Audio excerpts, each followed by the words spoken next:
এখন দুপুর 4টে মতো বাজে। তো রান্না বান্না খাওয়া দাওয়া কমপ্লিট। তো ভাবলাম যে কালকে শপিং করতে গেলাম, কী কী কিনলাম তো সেটা তো তোমাদের দেখাতে হবে, তাই না? কী কী কিনতে গেলাম সেটা দেখালাম, আর কী কী কিনলাম সেটা দেখাবো না? তো প্রথমেই হচ্ছে দেখালাম দুটো রুমাল। আর রুমাল প্রচণ্ড হারাই, আমি কেনার তালেই থাকি আর হারিয়ে যাই। দুটো নিয়েছি, একটা আমার জন্য আর একটা আমার ছেলের জন্য রুমাল। আর নিয়েছি দুটো নাইটি। তো নাইটি আমার আছে, তাও বর বললো যে নিয়ে নাও, দুটো নিয়ে নিলাম। আর অনেক বড় নাইটিগুলো, কাটাতে হবে, এখনও দিইনি, ভিডিওর জন্য দিইনি।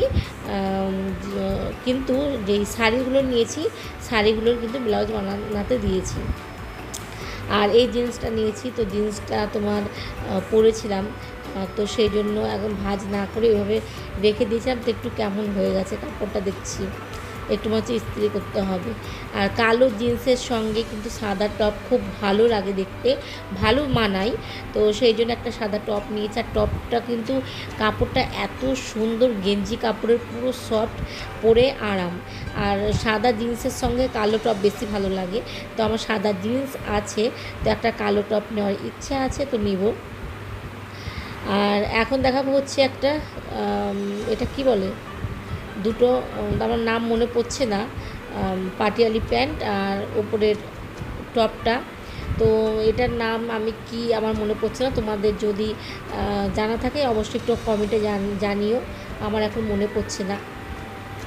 তো এটার সঙ্গে একটা তোমার পাটিয়ালি প্যান্ট আছে, আর কড়ি দেওয়া আছে সামনে। এটা আমার বরের পছন্দ, বর পছন্দ করে দিয়েছে। তো সবই ও পছন্দ করে দেয়। আমি যে একটা শাড়ি কিনে পরবো তো সেটা আর হয় না। তো ও যেভাবে সাজায় আমাকে, আমি সেইভাবেই সাজি, ঠিক আছে। আর একটা নিয়েছি নীল কালারের চুড়িদার। তো আমার বরকে বললাম যে দুটো তো একই কালারের মতো হয়ে যাচ্ছে, সামনের বছরও নীল পরেছি, তো বললো এটা বেশি ভালো ফুটবে, এটা নাও। তো আমি বলি ঠিক আছে। তো বরের পছন্দ হলে আমার পছন্দ, সাজবো, বর দেখবে ভালো লাগবে, তো সেটাই তো ভালো লাগে মেয়েদের, তাই না? যেটাতে বর খুশি হয় তো সেটাতেই মনে হয় মেয়েদের থাকা উচিত। আর এটার সঙ্গে একটা ওড়না আছে, তো ওড়নাটা অনেকটাই বড়, এক সাইডে নিলে ভালো লাগবে। আর যেটা একটু পাতলা থাকে সেটা গলার সঙ্গে সাটিয়ে নিলেও হয়। তো এটা অনেকটা বড়, সাইড করেই নিব। আর একটা নিয়েছি পার্স। তো পার্স হচ্ছে তোমার, এটা আমি সাইডে ঝোলানোর জন্য নিয়েছি, জিন্সের সাথেও বেশ ভালো মানাবে সাইড নিয়ে। তো সেই জন্য আমি সাইড ঝোলানোর মতো করে নিয়েছি, অনেক ছিল, তো আমার ওটাই পছন্দ হয়েছিল। আর একটা নিয়েছি হচ্ছে সাদা গ্রাউন। তো এর সঙ্গে ম্যাচিং করে আমি জুতোও নিয়েছি, সেটাও দেখাবো। তো এটাও কিন্তু ভীষণই সুন্দর, কিন্তু আমি ভাবি যে এইসব করে ঠাকুর দেখতে গেলে পুরো নোংরা হয়ে যাবে, তো থাকুক। আর এই শাড়িটা হচ্ছে আমার বোন আমাকে দিয়েছে, তো পুরো শাড়িতে কিন্তু কাজ করা। আর এই শাড়িগুলো মনে হয় এখন উঠেছে, তো দেখলাম যে ব্লাউজ বানাতে দিয়েছে অনেকে।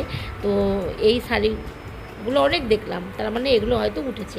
আর এই কালারের শাড়ি আমার ছিল না, মোটামুটি সব কালারের শাড়ি ছিল। তো এই শাড়িটা দেখতে পাচ্ছ, এটা কিন্তু আমি চুপ করে অনলাইন থেকে নিয়েছি। তোমাদের বললাম না যে আমি যে একটা শাড়ি পছন্দ করে কিনে এনে পরবো, তো আমার বর সেটা পরতে দেয় না, ও যেটা কিনে এনে দেবে আমাকে সেটাই পরতে হয়। তো 12 বছর হয়ে গেল, সত্যি বলতে আমি কোনো দিন আমার নিজের পছন্দের একটা চুড়িদার বা শাড়ি কিনে পরি না, ও যেটা দেয় আমি সেটাই পরি, আর সেটাতেই আমার বেশ ভালো লাগে। তো ওই শাড়িটা অনলাইন থেকে আমি নিয়েছি, জানি না পরতে দেবে কি দেবে না। তো ভাবলাম যে লক্ষ্মী পুজো বা কালী পুজোয় পরবো। আর এই যে সাদা একটা জুতো নিয়েছি, আর এটা নিয়েছি তোমার জিন্সের সাথে পরার জন্য, বা তোমার কুর্তি চুড়িদার সবার সঙ্গে মানাবে। এই জুতোটা বেশ ভালো লাগলো, আমি নিয়ে নিলাম, ঠিক আছে। তো চলো, আর বাকি শাড়িগুলো তো আমি ব্লাউজ বানাতে দিয়েছি, কেমন লাগলো জানিও, টাটা।